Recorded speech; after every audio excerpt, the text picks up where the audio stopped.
Le CSM, c'est au milieu du cœur de l'industrie horlogère.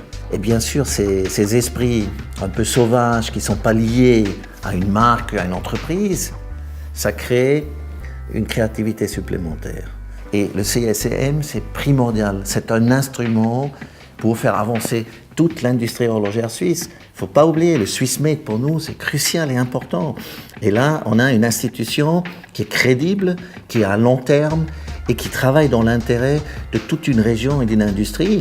Et notre industrie, c'est quand même la plus avancée dans le monde. Et à l'intérieur du CSM, on a vraiment l'impression que tout le monde peut parler très ouvertement. C'est un rapport de confiance qu'on a avec les gens. Et c'est ça qui est unique et qui est très fort. Le Swatch Group a travaillé, et ça toujours avec le CSM aussi, d'un côté sur la complication, et l'autre direction, que moi je trouve beaucoup plus intéressante, c'est la simplification. Dans ça, le CSM joue un rôle primordial.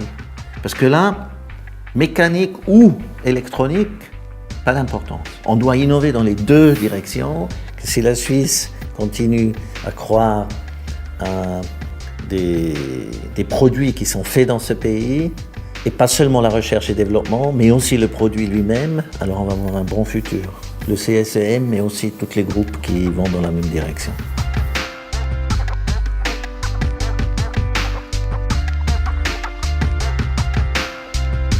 Ce partenariat, il a commencé en exploitant un brevet du CSEM. Et ce brevet était extrêmement intéressant pour l'industrie horlogère puisque à partir de ce brevet, nous pouvions réaliser des spiraux compensés, ce qui représentait une avance technologique considérable par rapport aux spiraux existants dans l'industrie horlogère. Le CSEM est le bon partenaire parce qu'il maîtrise des composants de nouvelles technologies. Le CSEM a aussi un avantage, c'est qu'ils peuvent nous fabriquer des petites séries.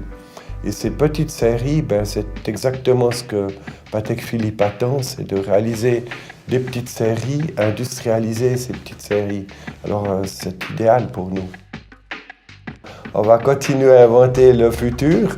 Je crois que l'idéal, c'est surtout de travailler en équipe, faire des sortes de brainstorming, c'est quand même avec des échanges d'idées complémentaires que l'on arrive à trouver des solutions du futur.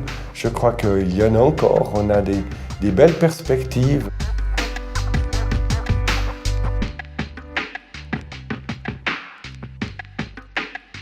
La collaboration avec l'OCSEM, c'est plus que juste une collaboration technique. Je connais le travail du CSEM depuis plusieurs années et c'est vraiment franchement remarquable tous les développements qui ont été faits dans tous les différents domaines, évidemment aussi l'horlogerie. Il y a le besoin de cette recherche et développement aussi dans les matériaux, aussi dans les interactions peut-être pour des montres digitales ou des montres comme on appelle aujourd'hui les smartwatches.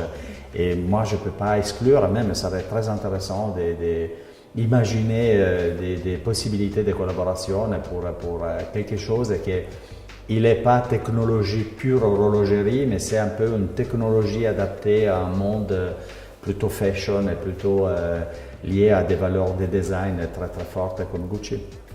Et je pense que ce partenariat, c'est vraiment la seule solution, je dirais, pour arriver à un produit d'excellence comme le Costa Escapement qu'on a présenté cette année à la Frappe Bâle.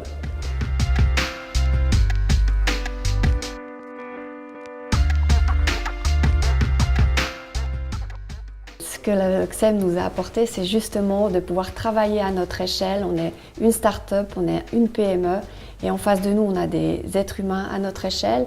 Mais derrière, il y a toute la technologie du CSEM, il y a des machines de dernier cri et ça, c'est quelque chose d'extrêmement précieux. On va dans une nouvelle étape de l'utilisation de la nanotechnologie dans de la haute horlogerie et on va le faire sous la forme d'un CTI. Donc un CTI, c'est une commission à l'aide pour la technologie et l'innovation. C'est quelque chose que la Confédération suisse met à disposition des PME. Et ça, on n'aurait pas pu le faire si on n'a pas un partenaire tel que le CSEM. Et on a des créateurs en face de nous, on a des ingénieurs qui vont au-delà de l'aspect purement technique et qui sont là pour nous soutenir, nous apporter des solutions créatives. Et puis on est vraiment dans de l'innovation, donc c'est-à-dire qu'on n'a pas de référence, on doit aller au-delà de ce qui existe et pour ça on a besoin d'avoir aussi des gens en face de nous qui vont au-delà des solutions actuelles et puis qui vont chercher quelque chose d'innovant.